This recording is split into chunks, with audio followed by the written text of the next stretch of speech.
Как у тебя с танцем робота? С танцами в целом неплохо, но с танцем робота надо практиковаться. Отлично. И сделаем мы это под песню Бузовой. Как тебе вариант? Вау! Отлично. Она скоро к нам сюда приезжает. Прошу тебя на сценку.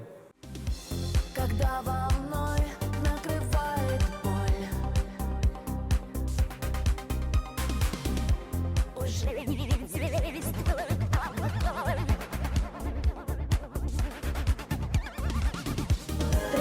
Своими арбузами